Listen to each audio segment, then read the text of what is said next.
Hi friends, അബീസുക്കയുടെ പുതിയ വീഡിയോയിലോട്ട് എല്ലാവർക്കും സ്വാഗതം. ഞാൻ ഈ അടുത്ത് മുടിയൊന്ന് ബ്രൈഡ് ചെയ്തായിരുന്നു. അപ്പോൾ എല്ലാവരും എന്നോട് ചോദിച്ചായിരുന്നു അതെങ്ങനെയായിരുന്നു. അപ്പോൾ അതിൻ്റെ കുറച്ച് ക്ലിപ്പിംഗ്സ് ഒക്കെ എൻ്റെ ഉണ്ടായിരുന്നു. അത് വെച്ചൊരു ചെറിയ വീഡിയോ ആണ്. അപ്പം ഞാനിത് ചെന്നു. എൻ്റെ നല്ല കേളി മുടിയായതുകൊണ്ട് ആദ്യം അവർക്ക് സ്ട്രെയിറ്റ് ചെയ്യേണ്ടത്. ഈ സ്ട്രെയിറ്റ് ചെയ്തുകൊണ്ടിരുന്നപ്പം എൻ്റെ വൈഫ് എന്നോടൊരു ചോദ്യം ചോദിച്ചു. ഇവിടുന്ന് പോയി കഴിഞ്ഞാൽ എന്നാണ് ഇത് ചെയ്യാൻ പറ്റത്തില്ല. നാട്ടിൽ പോകുന്ന സമയം ഒട്ടും ചെയ്യാൻ പറ്റില്ല. ഇപ്പം ചെയ്യും. നാട്ടിൽ ഫ്രീഡം ഉണ്ടെന്ന് എപ്പോഴും പറയണ എൻ്റെ വൈഫിൻ്റെ വായിന്ന് തന്നെ ഈ ഡയലോഗ് കേൾക്കാൻ പറ്റിയതിൽ വളരെ സന്തോഷമുണ്ട്. ഇതൊന്നും നമുക്ക് നാട്ടിൽ നിന്ന് പോയാൽ ചെയ്യാൻ പറ്റുമെന്ന് വെച്ചാൽ ചെയ്യാൻ പറ്റും. പക്ഷെ നമ്മൾ എത്ര പേർക്കടെ വായടക്കണം. പക്ഷെ എന്നെ സംബന്ധിച്ചോളം ഞാൻ അതിന് നിൽക്കാറില്ല. അപ്പോഴും ഒരു പ്രശ്നമുണ്ട്. ഇത് ചെയ്യാനറിയാവുന്ന ഒരാൾ നാട്ടിലും വേണ്ടേ. അപ്പം അങ്ങനെയുള്ള പ്രശ്നങ്ങളൊക്കെ കാരണം എൻ്റെ ഒരു ആഗ്രഹമായിരുന്നു. അത് ഞാൻ ചെയ്തു. ഞാനിത് ചെയ്തു. എൻ്റേത് ഇവർ ചെയ്യാനായിട്ട് മേടിച്ചത് 50 പൗണ്ടാണ്. ഏകദേശം 1.5 മണിക്കൂർ എടുത്തു ഇത് ചെയ്യാനായിട്ട്. ഇവർ നല്ല രസമായിട്ടാണ് ചെയ്തത്. മുടി ഇങ്ങനെ ഓരോന്നെടുത്ത് പിന്നി കെട്ടി. ഇതിൽ എൻ്റെ മുടി മാത്രമല്ല കേട്ടോ, ഇവരുടെ ഷോപ്പിൽ നിന്ന് ഒരു മുടി എടുത്തിട്ട് അത് വെച്ചിട്ടാണ് എൻ്റെ മുടി കെട്ടിയത്.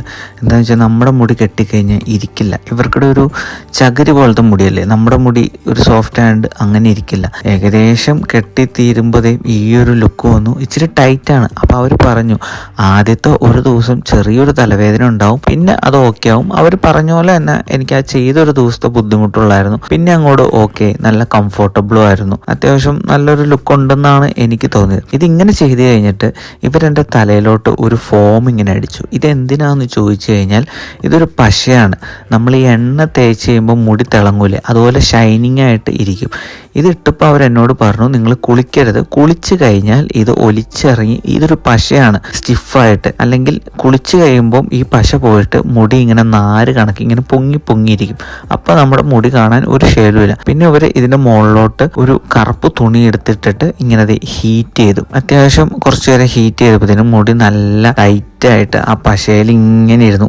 ഒരു മുടി പോലും എൻ്റെ പൊങ്ങിയിരുന്നില്ല. നല്ല രസമായിട്ട് ഇങ്ങനെ ഇരുന്നു. എനിക്കത് തൊട്ട് നോക്കുമ്പോൾ വല്ലാത്തൊരു നമ്മുടെ മുടി തന്നെയാണോ എന്നുള്ള ഒരു അവസ്ഥയാണ്. പക്ഷെ നല്ല ടൈറ്റായിട്ടിരുന്നു. എൻ്റെ ഒരു ആഗ്രഹമായിരുന്നു. എന്താണെങ്കിലും വീഡിയോ ഇഷ്ടപ്പെട്ടാൽ തീർച്ചയായിട്ടും എല്ലാം ലൈക്ക് ചെയ്യുക, സബ്സ്ക്രൈബ് ചെയ്യുക. പിന്നെ ഇത് ഞാൻ ഒരു ഫണ്ണായിട്ട് നിങ്ങൾ എടുത്താൽ മതി. ജസ്റ്റ് നിങ്ങളൊന്ന് കണ്ടോ.